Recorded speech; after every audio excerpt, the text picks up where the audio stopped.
Good morning. This is Jason Dean coming live at you from Film Fanatic headquarters. Hope everyone's doing good. It is Tuesday at 10:18.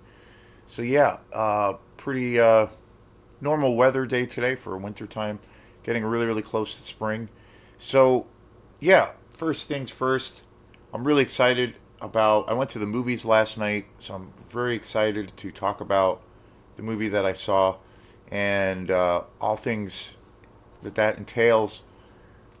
So this will be the last video I'm going to be doing for a little while until probably next week. I am actually going on tour with a band that I just started playing with this past winter. They're called Osmia, and very cool. The way the whole, I guess, situation kind of evolved. Osmia is a local band here in Belfast, which is Belfast is about 8-10 minutes away from my house. And I've been a fan of this band for probably about 4 years or so, 4 or 5 years.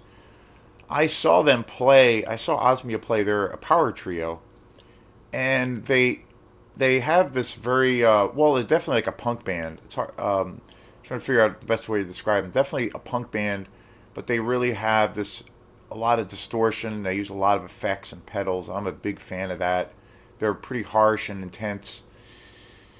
They and I saw them play. Their style kind of reminds me a lot of like early Sonic Youth, and then another really seminal band and kind of that noise rock sound.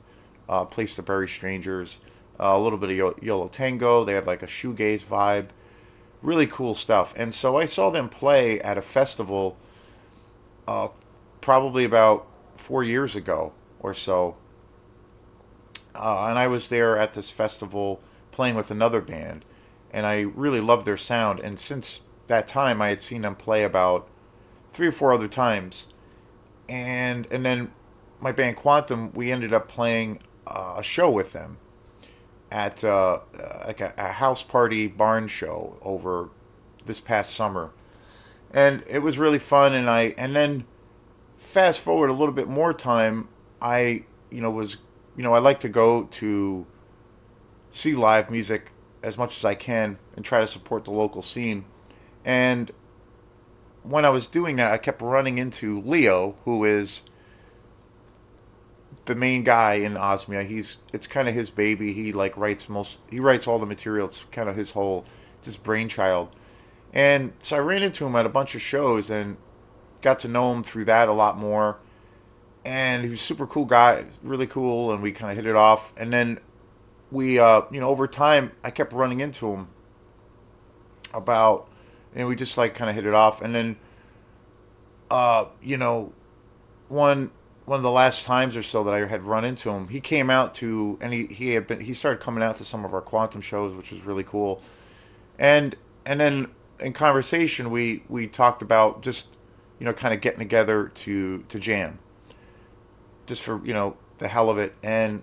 And so I was excited to do that. So he came over to my house and we just basically jammed and had some fun, had some beers, and total like informal kind of jam. And then, but in the midst of it, he said that their drummer had quit the band, and I was like, oh wow, that's crazy. Like, because I really love their sound, and they have, as far as I know, they've had that particular lineup, or had that particular lineup for a while, for a long time, and they were pretty busy last year playing a lot of gigs. And in the midst of that, I was like, wow, that really sucks. We he kind of hinted to why that had happened, and that they were wanting to, Osmia, and he wanted, Leo had these aspirations that he wanted the band to, do more gigs, and to also like go on the road, do some touring. And their drummer wasn't really, mentally in that place. He didn't really want to commit to the band in that way, so he kind of just stopped. So he asked me if I'd be interested in playing some shows with him, and I was like, yeah, I definitely, because I've been a fan of their music for a number of years. And then one thing led to the next step, and then kind of here we are today, where I'm going on the road with him for about a week. So very excited. And we had our first show. I had my first show with him this past weekend at Hey Sailor, and it was good to just test run everything because I'm still learning the material. It's still very new to me, and some of the music's pretty challenging. It's all original music, and so it was nice to be able to just have a show where we were able to just kind of test everything because we were pretty busy all winter rehearsing and stuff. So I will be away from the computer for a week. So this will be the last video for a little while. There's still plenty of videos out there to check out. So I appreciate all the support and everything. The other thing is I tried an experiment with this YouTube channel. I decided to post a more fetish based video yesterday. That lifestyle and that aesthetic is something that I really love, and it's always been an appeal for me to me, and it's always kind of been a part of this channel to some degree or not. And so I decided to do a video a little bit more geared towards that. And I was nervous to do it and kind of reluctant to do it, but I was like, well, what the hell, I'll just try it because I don't consider myself a model, and I'm not, that I don't really regard myself as that attractive of a person that way. So, but I decided, well, I'll try it, and what the hell. So I did it, and I gotten some nice feedback from a lot of folks around it, and I really appreciate that. And I might do some more in the future. And it's all, I feel like it's all kind of connected to all of these other channel videos and things that I'm into. So it's all like another branch or leaf that's part of the same tree, as far as I'm concerned. So thanks again for some good feedback around it, and we'll see what happens in the future. So now to the subject at hand. So last night I went to the movies with my great friend Aaron Kirkpatrick, who is a really great friend of mine and a total movie buddy. We go to a shit ton of movies together.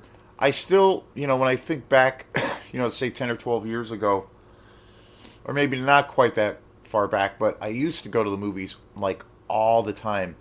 But I go to the movies, I'm big going to the movies more and more. So that's been really great because it's probably my favorite thing to do in my free time. And Aaron, we've seen a shit ton of movies together and have had so many great experiences around going to the cinema and stuff. So anyway, we went to the movies last night. We went to Flagship Cinema and we saw this new film that I was kind of excited about. It was pretty under the radar. I didn't know anything about it until pretty last minute. And we saw The Monkey last night. It was directed by Oswald Perkins, or Oz Perkins, who is the son of the legendary actor Anthony Perkins. And I heard about this movie about, I don't know, a few weeks ago only, and so didn't know anything about it. I saw a little bit. There's obviously a lot of people on YouTube that I follow, reviewers and things like that, and a newer page that I've been following that's actually pretty good. I saw a review that they did, but I only watched, a few minutes of it just to get a general synopsis. I didn't want to really know too much about the film in case I was like into seeing it. But they gave it a really, really good review, and they said that this film, The Monkey, was something that was definitely a movie to see in the theater because it's really that kind of experience. So I was like, what is that about? I had never heard of this movie. It just came out of nowhere. And then I did a little bit more reading about the film. I did not watch any trailers for it at all, which I'm really glad I didn't. Trailers, I think, really suck these days. I think they just give away too much. Sometimes, occasionally, it works, but it's not like it used to be. It doesn't whet your appetite. It just kind of, it whets your appetite now when you see trailers, but then it gives you all these plot reveals, and you kind of don't have to see the movie. It's kind of like ridiculous, and I just don't understand why these companies do that. I know they're trying to like get people in the theater and keep people to support, going to movies, like going to a physical place, but it's super weird, and I think it really ultimately backfires most of the time. But anyway, I did a little bit more reading about this movie, The Monkey, and I saw that it's actually a Stephen King, based on a Stephen King book, which I haven't read. I do like some Stephen King quite a bit, and so many of his books have been adapted. The Shining, which is probably my favorite, but that is completely different, and I do think it's superior to the book. Stanley Kubrick's The Shining, of course. I'm a huge fan of Pet Cemetery, the original. I mean, there's a lot of great films. There's also some that are not very good, but there's so many adaptations. So I was like, huh, this is a Stephen King adaptation. But then when I found out that this was directed by Oswald Perkins, I was like, wow, okay, I think I really want to see this.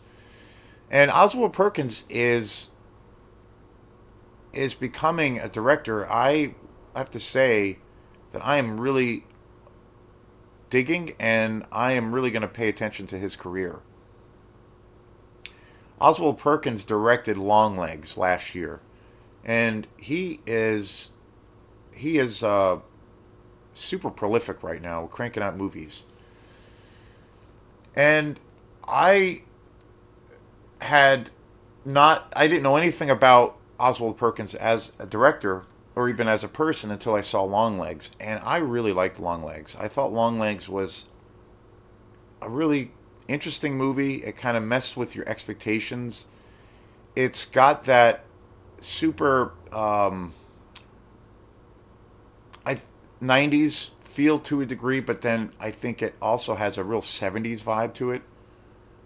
It's it's a real unique and interesting movie because it's very much in the vein of like Silence of the Lambs, but then it definitely goes way more into the horror element and supernatural element. And you don't really, I didn't really see it coming, and I thought it was a very original movie, a very original take on, if you want to call it the serial killer genre. Nicolas Cage was amazing, but I really liked that movie, and but I think he definitely plays with your expectations. It goes where you think it's going to go. It doesn't really. The story doesn't go, and it doesn't go in a generic path like sometimes happens in genre films.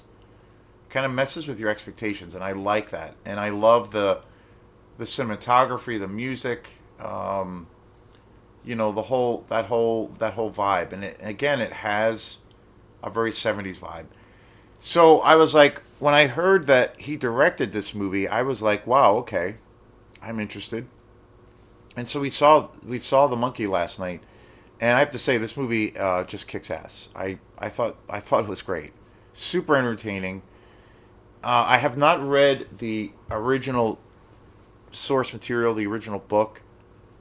I know it's a very popular book in the canon for Stephen King, and I'm not sure if it really resembles the story too much. I mean, because the thing about this movie is it's a dark comedy, really, or horror comedy. It's super funny, and if you're a fan of copious amounts of gore, and I will say practical effects, which I'm all about practical effects. This movie does definitely have CGI, but I think they do. Oswald Perkins did such an awesome job with blending CGI and practical effects in this movie. The kills in this movie are just completely fucking outrageous, like super over the top, and I did not expect that at all. And it's incredibly funny. The great characters. And again, I think there's a thing about this movie where it messes a little bit with your expectations. There's definitely, it starts off as this like straight up kind of hardcore horror comedy film. And then by the second and third act, the whole tone kind of shifts and changes, and it gets a lot more serious and dark. And it goes into certain the tone of the film goes into areas that you don't really see coming. And to me, from a narrative perspective, I think that really it really reminded me of what Oswald Perkins did with Longlegs. You know, it like it because it really establishes a certain kind of vibe, a certain kind of delivery. You know, with the dialogue and the comedy, because it's really sharp. The comedy aspect for this film is really sharp, and it's really, you know, everything lands perfectly well, and then you have the incredible amounts of gore, and you kind of feel okay, this is going to be just a balls to the wall, over the top, gore fest comedy film. But then the film, in some ways, changes quite a bit, the tone, and then it gets a lot more serious. And it kind of messes with your expectations a little bit, and it takes you a few minutes to kind of adjust to it. And I know for some people, and I have to say, I think that's exactly what Oswald Perkins did for with Longlegs, where it's kind of built. You're kind of you know in the seat for the ride, and you feel like you're going to see kind of this newer film that's like a hunt for a serial killer, much in the vein of Silence of the Lambs, and it has that investigative quality, and it's a kind of a detective story. It's very creepy and atmospheric. But then it again it the get to the second third act, and the tone completely changes, and suddenly you're almost in this different movie, even though all of the characters are very much present, and it's a continuation of the storyline. And I think so. I felt like there's so many similarities or parallels between how he seems to Oswald Perkins seems to intentionally want to mess a little bit with your expectations, and just when you kind of feel like or you get comfortable watching his movies, and you can kind of nail it down as to like what kind of maybe genre the film is or style it is. He messes with the viewers a little bit, and I think it's consciously he does it. And then it goes into it goes into some different territory which you don't expect. And I liked that he did that. Because I didn't expect it. And essentially this movie is about these two young kids who are twins, and they end up acquiring this toy that's this monkey. And one of the kids discovers that this toy has these, kind of evil powers, if you will. That if you wind up the toy and it plays this drum, the snare drum that it has, it will bring about all kinds of death and mayhem. And it's basically this toy is evil incarnate, and it's about these kids who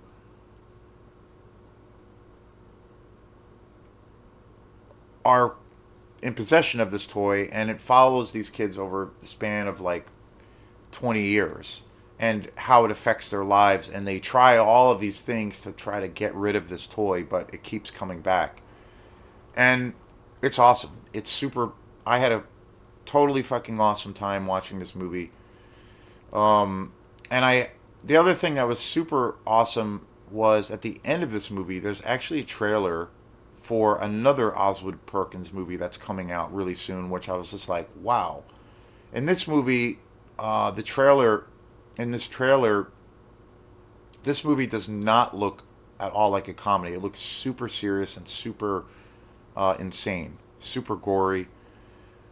Yeah, and it was a really great trailer. And I'm like, wow, this guy, Oswald Perkins, is fucking knocking it out of the park. And I just can't believe how prolific he is. Like, it's kind of insane.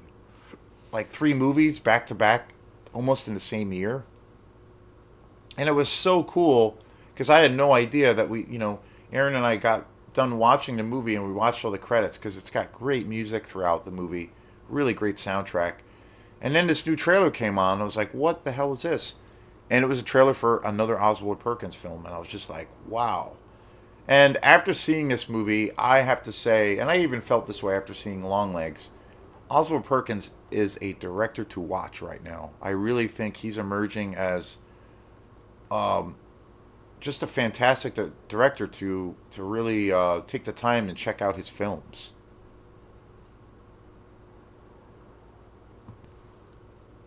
So this is the third film. The Monkey is Oswald Perkins. It's his third movie that he's directed. His first movie, which I have not seen, and now I really fucking want to see it.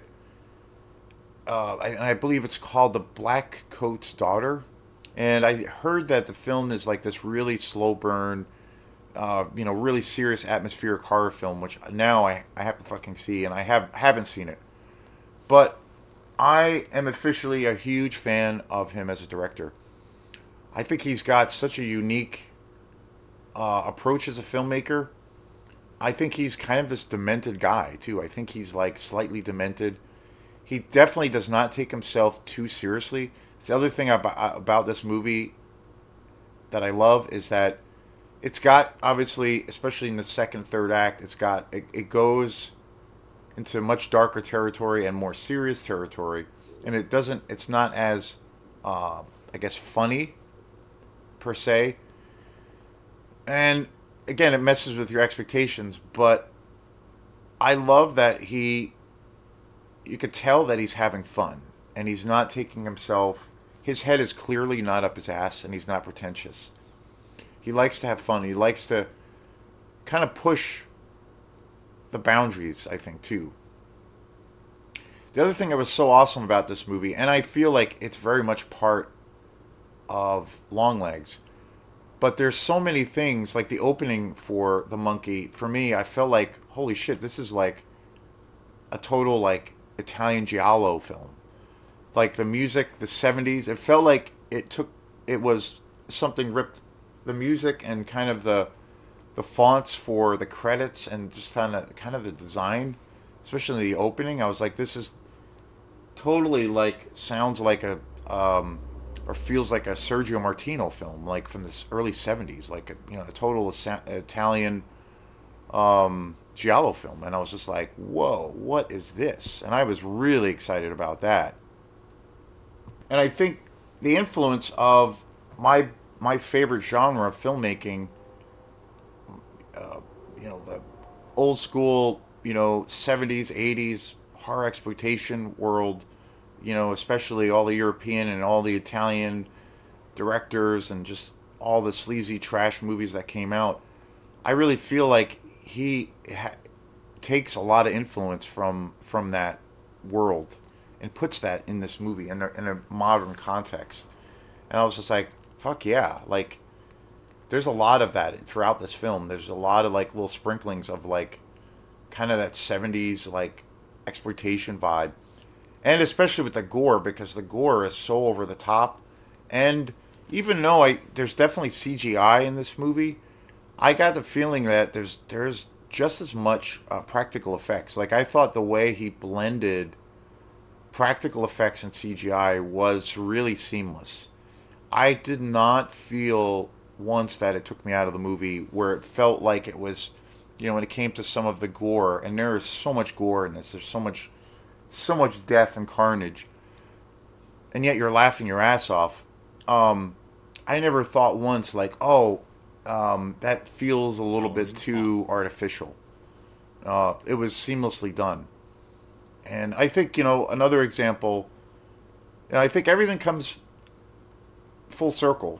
I think the beloved genre of exploitation that I love more than anything, so influential. These guys, were making these low down and dirty, nasty horror films and exploitation movies, using sex and violence and all of these things that were way ahead of its time, using all only practical effects.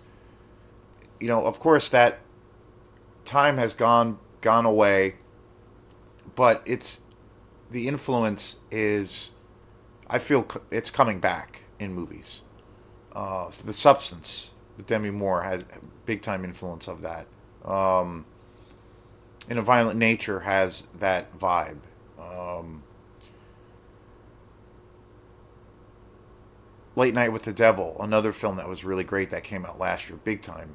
Maxine, especially, and this movie as well. And I was like, this is fucking awesome. Like that it's coming back. And I think that whole kind of aesthetic is very much a part of Longlegs as well. Like it has a very 70s vibe, and it's got that kind of grimy grindhouse vibe at times. But yet, he's doing something new. So, yeah, I can't recommend this movie enough. This definitely is a movie to see in the theater. You'll be pleasantly surprised. Pleasantly surprised. So thanks again, and we will see you on the flip side. Peace.